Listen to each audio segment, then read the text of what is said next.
বিরোধিতার জন্য বিরোধিতা নয়, বরং শানিত যুক্তিতর্কের মাধ্যমে আমরা এই সংসদকে প্রাণবন্ত করে তুলতে চাই। আপনারা গণতন্ত্রকামী জনগণের রক্ত ঋণে প্রতিষ্ঠিত এই মহান জাতীয় সংসদের স্পিকার, ডেপুটি স্পিকার নির্বাচিত হয়েছেন। আপনাদেরকে প্রাণ ঢালা অভিনন্দন। আজ থেকে আপনারা আর কোনো দলের নন, এই মহান জাতীয় সংসদের স্পিকার।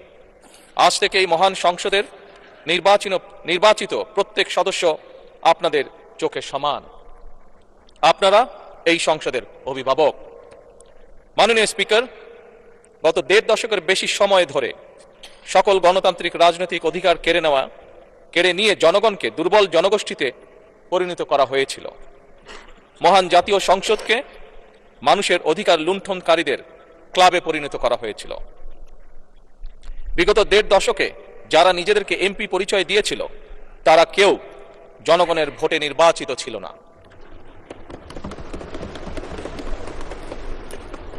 কিন্তু আজ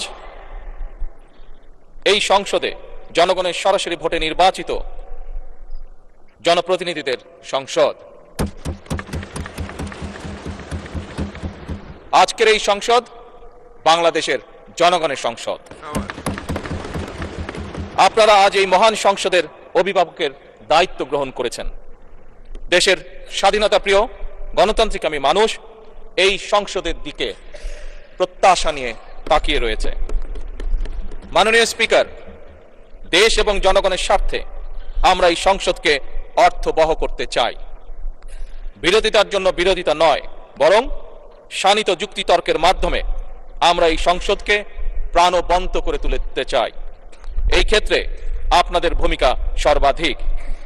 এই সংসদের সদস্য হিসাবে জাতীয় সংসদ পরিচালনায় আমরা আমাদের পক্ষ থেকে আপনাদেরকে সর্বোচ্চ সহযোগিতা করব ইনশাআল্লাহ।